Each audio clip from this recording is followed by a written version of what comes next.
sort of wanted to do a sequel to Jurassic Park because I thought that both by popular demand and also because I just had such a great time making the first film. Welcome to Jurassic Park. I just had to hear that again. The idea of being inside a prehistoric world that exists somewhere in this world today, that really compelled me. And I thought, wow, what a great story. A few weeks ago, a British family on a yacht cruise stumbled across the island. There's an island where there are dinosaurs, a bunch of dinosaurs, no electric fences, running around, no people there. They own the island, it's the lost world. And now it's only a matter of time before this lost world is found and pillaged. Old temptations and the old adrenaline comes up again. I'm not making the same mistakes again. No, you're making all new ones. And he takes risks again. Hopefully we've kept this island quarantined and contained, but I'm in shock about all this. He says he's going to send some people on land, a few people, to sort of document them. Wow. Isn't it great? Ooh, that's how it always starts. But then later there's running and screaming.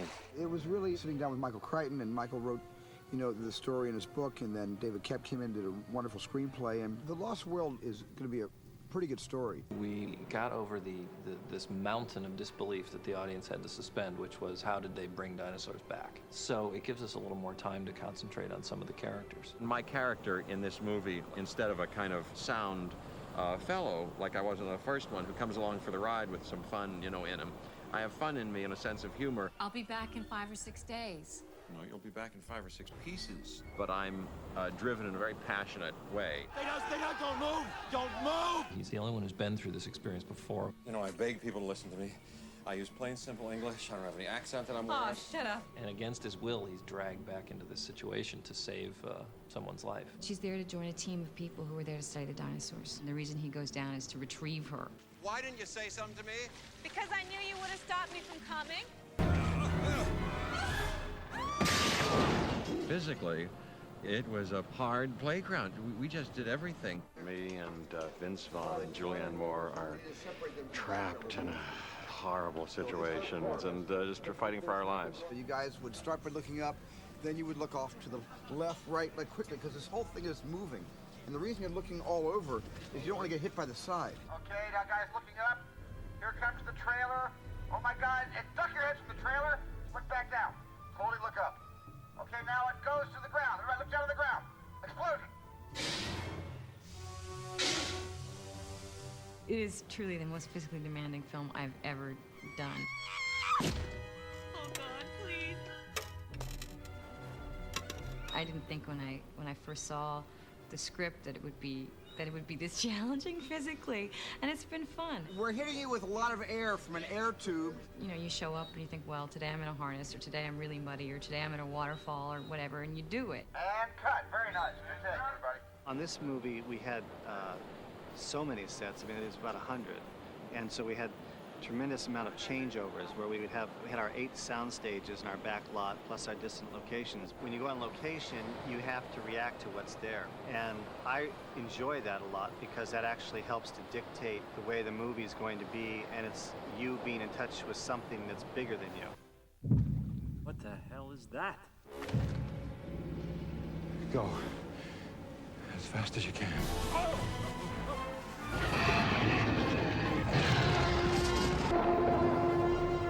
We certainly wanted to raise the stakes, where Stan Winston was concerned, because he had a chance to make dinosaurs that were even more lifelike, and he really did that. The bird theory, that if they were, how we have breathers and everything, yeah, it would be neat if we could have these guys going.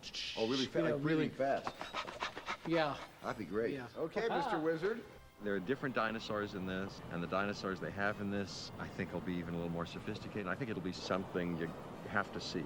The dinosaurs have been fantastic. Stan has done an extraordinary job. I had a scene with a baby stegosaurus. She had a whole personality. She had a whole life. You didn't have to do anything, just to play the scene with her.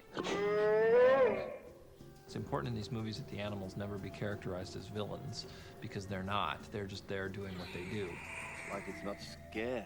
It's when the humans come in conflict with one another through greed or hate that they find themselves sort of at the mercy of the animals. When you're that close to them, you see how massive they are in scope. They come to life when they start to move. Maybe there's a DNA memory clone, kind of a, what would you call it, kind of a psychic DNA, That'd be great. and maybe it recognizes you. It's all a leap of the imagination anyway. When you work with them, you have to keep pinching yourself to say, actually, that's not a real creature. The whole collaboration, Michael Lantieri is the guy involved with special effects on the set, so they're knocking over gas pumps and breaking windows and things and knocking over cars. To a certain extent, we're creating what's going to happen later.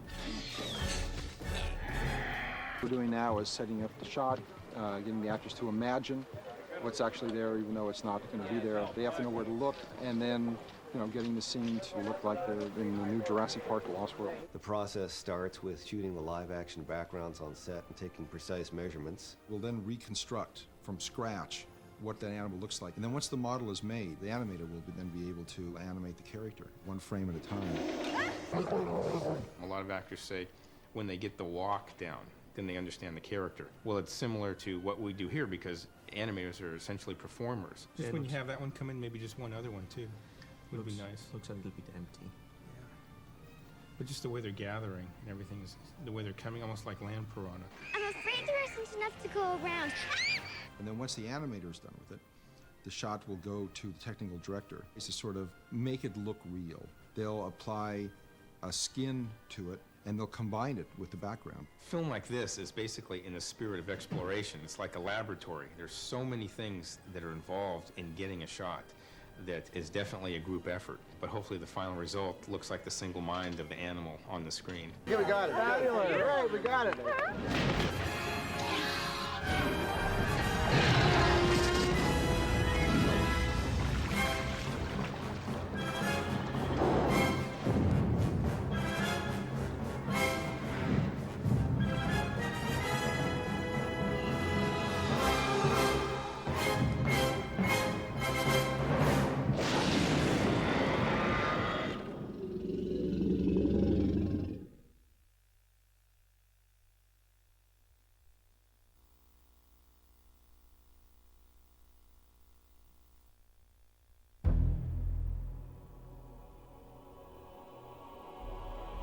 What happened was I had done a screenplay about a young graduate student who genetically engineered a single dinosaur from fossil remains, and the screenplay didn't work. It was too fantastic a event to be kept secret, which is what happened in that story. And I couldn't really, I mean, the big problem always with these creatures is once you have them, then what do you do with them? What is the story after they exist? And it wasn't very satisfactory in that way, and I gave it up. The other thing was at that time that I really had trouble believing that this might ever happen. I mean, of course it's a fantasy, but I had trouble for myself believing that it might be true. And in the next few years, there was more and more research that suggested that it wasn't so unlikely. And I began to take it in that way more seriously. Animals that went extinct millions of years ago, like dinosaurs, left their blueprints behind for us to find. We just had to know where to look. The other thing that happened was I began to feel that if I was going to do this story, I'd better do it soon. I was then in my middle 40s, and it was starting to seem like a kind of inherently juvenile fantasy story, no matter how you cut it, which I think it still has those aspects which are very pleasant.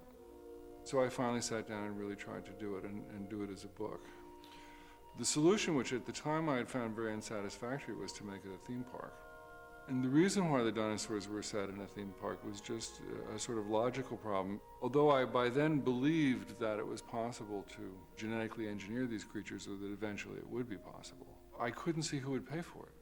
You know, who's gonna, because it's not a cure for cancer, you know, I mean, it's very entertaining. And the only thing I could think of was that it would be some form of entertainment. In terms of the actual writing, it occurred around the time my daughter was born, and then I bought a lot of stuffed toys, and they were all dinosaurs because that was kind of what was available at that time. And my wife didn't like it. She had a color scheme for the nursery, and I was disrupting it, and there were all these large, brightly colored animals. And so we had a kind of agreement that I wouldn't buy any more, but then I bought some more. And it was clearly obsessional.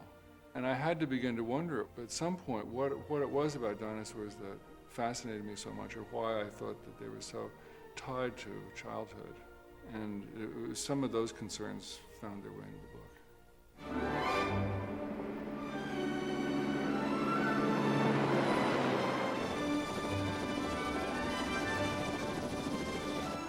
Of course the characters have some relationship to me. So you two, dig up dinosaurs?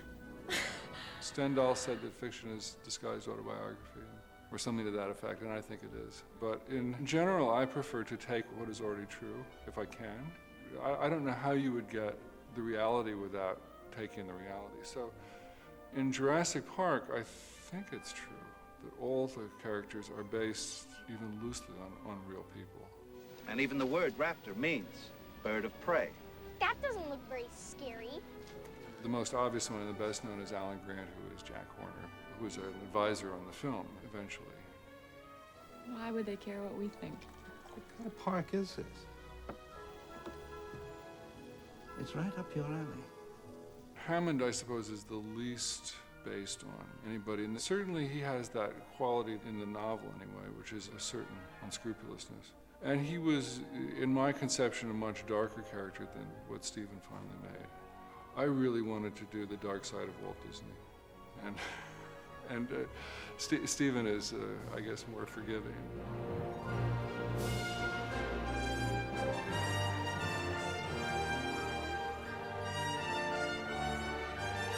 It seems to me that we live in a society in which technology is continuously presented as wonderful. It's cool to compartmentalize inside. We are less exposed to the negative aspects of technology, which are inevitably there. I hate computers. Feelings mutual. One of my interests is to provide that kind of balance to these notions that cell phones and faxes, it's all wonderful, it's great. Isn't it fabulous that we all have computers? And, well, yes and no is my response. God damn it! Hate this hacker crap!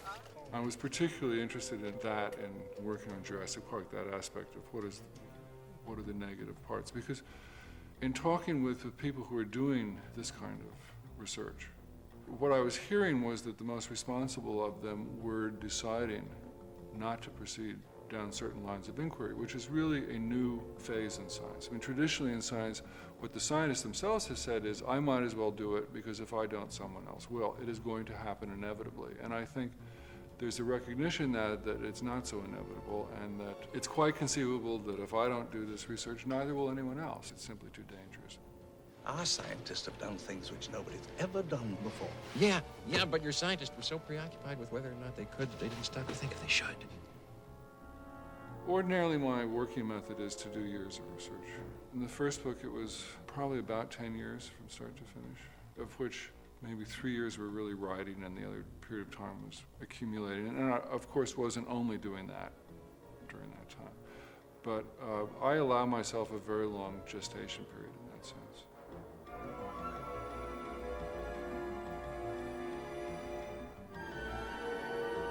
I actually thought it would be possible to do a good movie, but I thought it would be dauntingly expensive. And I couldn't have any confidence in the late 1980s when I was doing this, that I couldn't have any confidence that anyone would decide that dinosaurs were sufficiently interesting to spend a lot of money on them. Turned out someone did. We've been in pre-production for 50 million years on this movie, Jurassic Park, by golly. I think Stephen was the first person I met in the movie business. It was a very odd thing. It was in 1970, and Universal had bought the Andromeda strain, but they hadn't begun production. And I was at the Salk Institute in La Jolla, and one day I just drove up to Universal and met the production person who was supervising the project, and she said, would you like to see the studio? I'd never seen a movie studio. I had no real idea. And I said, yes. And she said, well, we have this really talented young man that we think is very wonderful named Steven Spielberg. And they had him come, and he took me around the studio and showed me what it was. And he was about to do a Night Gallery episode with Joan Crawford. That was going to be his first studio work. So, the first person I ever met. Cut, print, great, take. What I remember is that I had a discussion with Stephen, and he said he didn't want to do a sequel, and I said that was fine with me. And then at a certain point, all those ideas changed. Then it became clear that there was going to be a sequel. And at that point, I said to Stephen, well, I'll do a book and you'll do whatever you want in the movie. It had that sort of loose quality to me. The second one was shorter to finish because for me, I never conceived of it as a project that began without antecedents. It obviously had antecedents, and it was the only project that I've ever worked on where I knew there would be a movie. There would be a movie. Welcome to Jurassic Park. I just had to hear that again.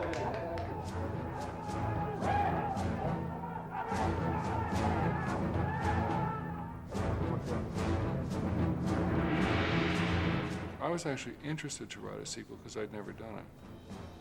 And I think as Stephen was, very propelled by the enthusiasm of kids. Yay! And also, at least for me, teachers were saying, how about a sequel because, the kids will pay attention to this and we can use it they were using the first book to teach all kinds of subjects.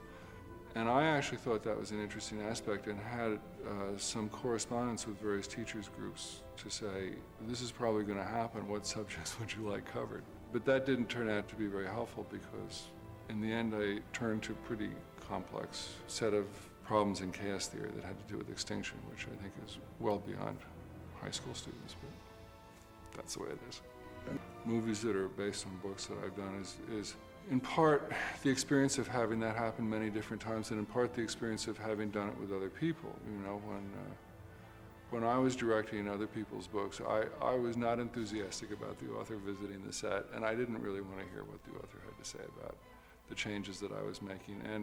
And so I'm sensitive to that, when I'm at the other end of the stick. I think that also there's a practical aspect, which is that they really are different media. And what my wish always is that it be a good movie in its own terms, and that it be a good example of the director's work.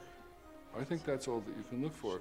And to wish for some sort of slavish fidelity to the book, I think, is unwise. I've felt some of the movies were too faithful to the book, and I wish they had departed more. And in other cases, I'd wish they hadn't departed so much. Before they have to react to the wrecks coming out, not to each other. But in any case, I think the authors who say, they took the book and changed it, it's a very different form. And it follows different rules, it has a different kind of timing, and it's just inevitably, it's got to change. So what you hope for is a good movie. I was known as the author of The Andromeda Strain, which was something I did in my 20s. And nothing else ever had that degree of public attention. It seemed like, and the years were going by, and I was getting tired of being the author of The Andromeda Strain. I was getting old, and it was starting to be a tag that was going to follow me, like some kind of increasingly tired old animal, hooked on my foot. So it was a great relief to be known as the author of Jurassic Park instead. All the time that I was working on the book, at least, I was really trying to understand what the fascination is. Because they're so huge, that they're interesting because they have complicated names, that they're interesting because they're gigantic, menacing things like parents, which are very large from the standpoint of a child, that there's some kind of Freudian association. Gallimimus. For the child to learn the name, these complicated names, as a way to control something. They're fascinating because they're extinct. I ran through everything that I could think of, and I decided that nobody knows. This park was not built to cater only for the super rich. Everyone in the world has the right to enjoy these animals. One day I was in a museum, and there was a little kid who couldn't have been more than 2 or 2 and a half, watching a slideshow. It was the kind of child who probably wasn't even in preschool yet. So, there isn't a kind of kid culture that's taking it over. I don't know where it's coming from. And the slides would be up there, and the kid would scream, Tyrannosaurus, Stegosaurus, and all for an hour. I don't think anybody knows.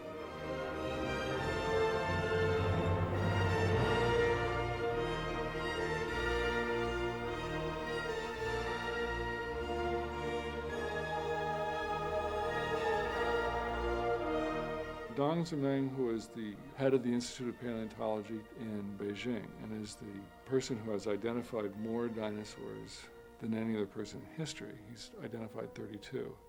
and there's only 700 odd that are known, named a dinosaur for me, or I don't know how you say it, for me, after me. It's called Bienosaurus crichtoni, and it's interesting because it's actually named for 2 living people, which is unusual.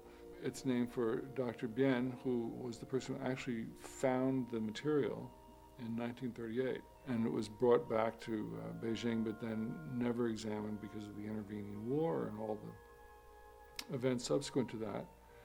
And then the species name is my name, and he said he did it because my writing is so popular in China and because it's had such an effect on the field, he thinks. So I've had most of my life as an academic person. Even the time that I spent working in films is still, I tend to be the sort of, the one who doesn't want so many explosions, I guess. And so for me, I mean, to have a dinosaur named after you is just, it's really wonderful.